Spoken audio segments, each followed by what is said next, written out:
deles aqui para o agro. Boa tarde, José Marcelo. Boa tarde, Amanda. Eu que agradeço. Oi, Ricardo. Boa tarde. A gente estava falando aí quais são as condições dessas empresas, empresas brasileiras com capital estrangeiro, empresas estrangeiras. No primeiro caso que a gente trouxe, você entende como constitucional ou não essa equiparação aí de empresa brasileira a empresa estrangeira por causa do capital estrangeiro que a compõe? E em que sentido, que uma decisão do STF pode impactar no mercado? Como é que você observa isso? Bom, eu entendo que essa equiparação ela não está de acordo com a Constituição. O grande problema surgiu em 2010, quando a Advocacia Geral da União, mais precisamente o ministro Luiz Adams, emitiu um parecer no qual ele entendeu que essa equiparação, que era feita por uma lei de 1971, ela não estaria revogada, né? Então, as restrições existentes para a compra de terras rurais por estrangeiros, elas também se aplicariam para empresas brasileiras, bastando que elas fossem controladas por capital estrangeiro. Isso acarretou uma celeuma muito grande, trouxe muita insegurança jurídica. Por quê? Porque em 1994, a mesma Advocacia Geral da União havia emitido um parecer entendendo que a equiparação ela não fazia mais sentido, porque com a entrada em vigor da Constituição Federal em 1988, tornou-se indevida a equiparação de uma empresa brasileira a uma empresa estrangeira. Então, desde 2010, esse parecer da AGU criou muita insegurança jurídica, tanto que foi atacado por diversas ações que agora vieram parar no Supremo Tribunal Federal. O julgamento teve início hoje com o voto do ministro Marco Aurélio, dando razão aí para o parecer da AGU, e mantendo a equiparação de tratamento de empresa brasileira à empresa estrangeira. No meu entendimento, esse posicionamento do ministro Marco Aurélio está equivocado. Por quê? Porque com a Constituição Federal não faz mais nenhum sentido equiparar-se empresa brasileira à empresa estrangeira. Empresa brasileira é a empresa estabelecida no Brasil de acordo com as leis brasileiras, pouco importando a origem do capital social. Então, diante dessa decisão, nós temos que aguardar agora o voto dos demais ministros. O ministro Alexandre de Moraes pediu vista do caso e possivelmente voltará a ser julgado. E o impacto, a sua outra pergunta foi o impacto que isso causa. O impacto é gigantesco, desde o parecer da AGU de 2010, bilhões de reais deixaram de ser investidos no Brasil por conta dessa restrição. O parecer criou muita insegurança jurídica, as empresas pararam os seus investimentos, as empresas que queriam aportar dinheiro aqui no Brasil ou queriam adquirir empresas com terras rurais, elas pararam por receio de que isso viesse a ser proibido em função do parecer da AGU. Ricardo, você usou algumas expressões que, assim, nos meus mais de 30 anos de jornalismo, cobrindo política e economia, eu sempre escuto com o mesmo grau de incômodo, nos entrevistados. Insegurança jurídica, dado ao emaranhado da legislação brasileira, as diferentes interpretações, falta de regulamentação, dissonância com a Constituição e perda de investimento, que essa insegurança jurídica acaba provocando. E aí isso chama atenção também para o segundo caso, que é o de restrição à aquisição de terras rurais. Como é que essas regras atuais, essas que estão sendo questionadas, elas impactam no agro? Pois é, a insegurança jurídica ela é enorme, porque a lei é de 1971. Em 1988 vem a Constituição e define o que é empresa brasileira. Em 1994 vem a AGU e emite um parecer dizendo que aquela equiparação de empresa brasileira não deve sofrer restrição. Pois bem, passados o terceiro parecer da AGU, dizendo, olha, aqueles pareceres da própria Advocacia Geral da União estão errados. Vamos voltar atrás e as empresas brasileiras estão sim sujeitas às restrições daquela lei de 1971. Então, a simples cronologia dos fatos evidencia o vai e vem de interpretações.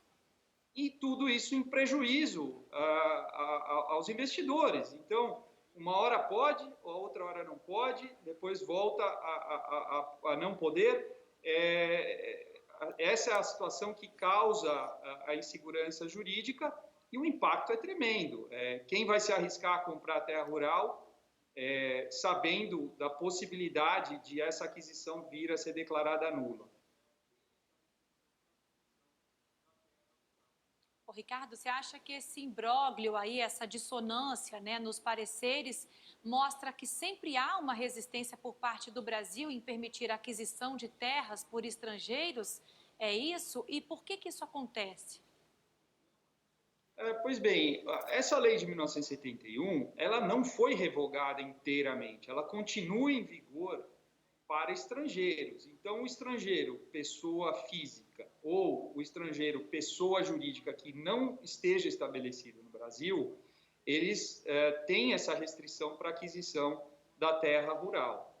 Eles devem obedecer a uma série de requisitos, como obter a aprovação do INCRA, apresentar projetos de exploração agrícola. A grande confusão aqui é se essas restrições devem se aplicar a empresas brasileiras. No nosso entendimento, né, no entendimento da sociedade rural brasileira, que propôs uma dessas ações, não faz o menor sentido ter uma restrição para uma empresa brasileira.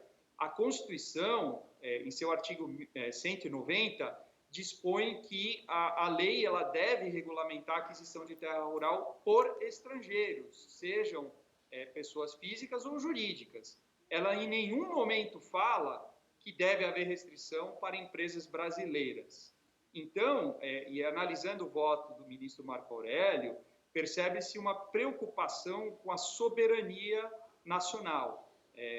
Existe aí um temor de que, se isso for liberado, o Brasil venderia, né, todas as suas terras para estrangeiros e o Brasil estaria abrindo mão da sua soberania.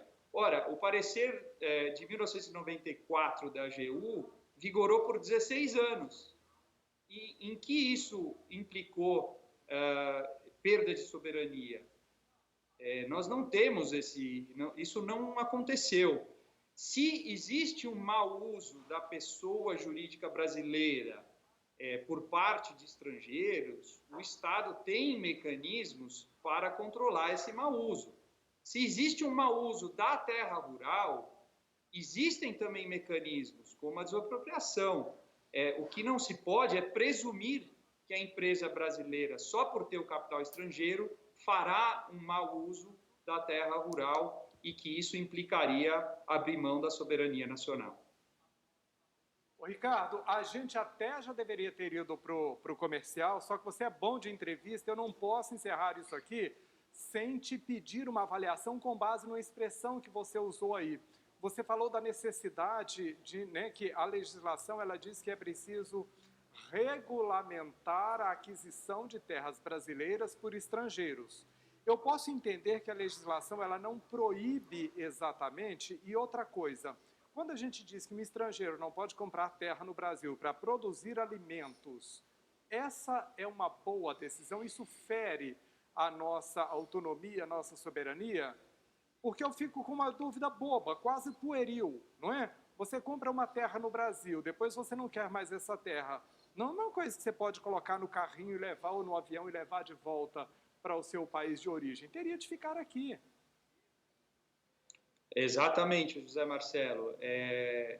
Eu acho que não existe esse risco, né? A prova disso é o fato de que o parecer da AGU, primeiro, vigorou por 16 anos e não há notícia de que houve abusos ou que o Brasil abriu mão da sua soberania. Existe uma preocupação com os chineses. O próprio presidente Bolsonaro mencionou que os chineses viriam para cá para comprar terras, e os dados do próprio INCRA demonstram que as terras rurais que hoje estão nas mãos de estrangeiros, elas estão, em sua grande maioria, nas mãos de pessoas de outras nacionalidades. Os chineses não aparecem nem nos 10 primeiros proprietários de terras rurais. E em relação ao seu primeiro ponto, de fato, não existe uma proibição de aquisição, existe apenas a necessidade de regulamentação. E, como eu disse, essa regulamentação ela vai continuar existindo. Ela existe desde 1971. O que nós defendemos é apenas que ela não se aplique para empresas brasileiras, não importando a origem do capital social da empresa. Tá certo. Ricardo Duarte, sócio do Escritório de Advocacia Empresarial Souto Correia, a gente agradece, viu, esse volume de informações que você trouxe aqui para elucidar essa questão, né? Esse julgamento que está acontecendo aí do STF, e a gente volta a conversar, vamos aguardar o desdobramento disso, torcendo aí para um impacto positivo, se a gente pode dizer assim, para o agronegócio. Muito obrigada. Obrigado, Ricardo. Isso. Obrigado. Agora são 15 horas e 34 minutos e o AgroTarde vai fazer uma pausa, mas a gente volta daqui a pouco.